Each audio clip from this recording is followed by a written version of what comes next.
Congressional leaders are agreeing on a bipartisan spending package that ramps up funding for national defense and border security while also protecting liberal-backed institutions, places like the EPA, Planned Parenthood, and sanctuary cities. But many are wondering whether the Republicans gave away too much right here. Joining me right now is American Majority CEO Ned Ryun, Democratic strategist Don Calloway, former Bush advisor Brad Blakeman. Good to have all you guys here. Thanks. I'll start with you, Don. Are you happy with the deal? I'm extremely happy with the deal, and I think for the most part it means, hey, welcome to D.C. President Trump, and not candidate. Was that a Freudian slip? Okay. Wishful thinking.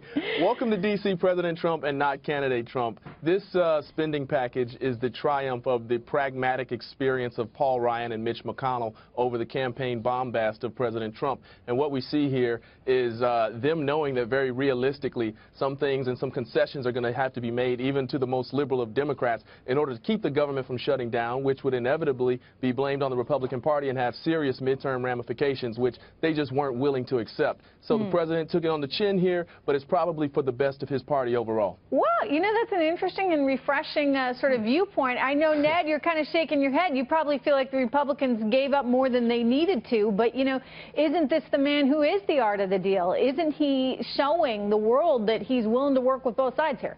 Well, I'm realistic. I mean, again, it's the 2017 continuing resolution, gets us through the end of September.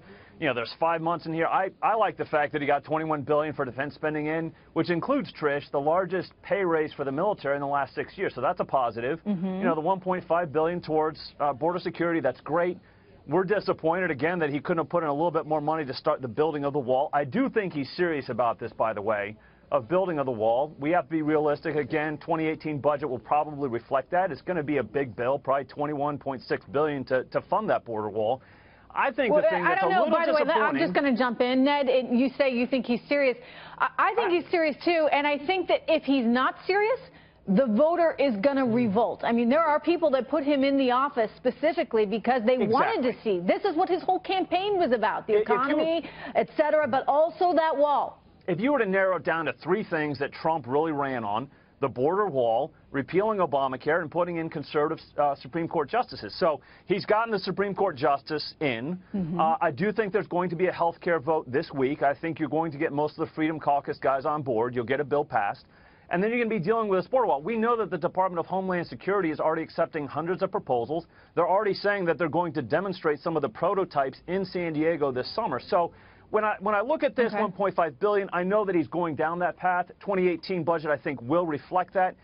You know, the other thing that's positive... I think there's something here for everyone. I mean, I get you and Don in agreement here. So there's some positive to that. Let me continue this health care thought, though, and go over to Brad for a moment. What do you see as the most significant differences between what we had before and what this one is? And Brad, do you really believe it's going to get done and the Freedom Caucus now has miraculously gotten on board?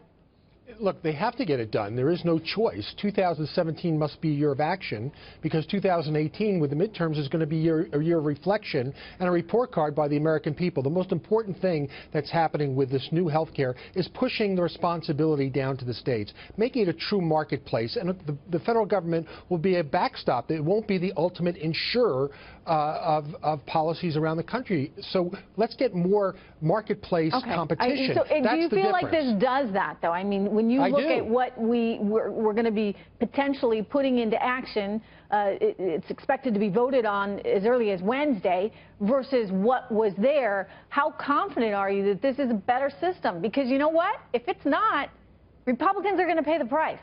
Well, look, Democrats remind me of the arsonist who gets mad when the fire department shows up. They should be thanking the Republicans for solving this problem that they brought on the American people by making it a more fair-based marketplace solution, creating more competition, selling across state lines, letting the states decide. Every state is different in their economy and population. I think it's a better solution. It's certainly a heck of a lot better than what we have, which is doomed for failure. Go ahead, Trish. No, and I would say the Freedom Caucus guys have really gotten to it. They feel like the bill has gotten to a much better place. I've talked with some of them. They feel much better about this than the first iteration, which they did not feel good about. So I do think you're going to see something happen this week, and we know that it has to happen to get to tax reform, which is very exciting, that we really think can be huge for the economy. No, listen, that is major. That is massive. And Don, you know, Wall Street's expecting it. Wall Street wants it. And, you know, I'm looking at a market right now that's still in positive territory, barely, but in positive territory.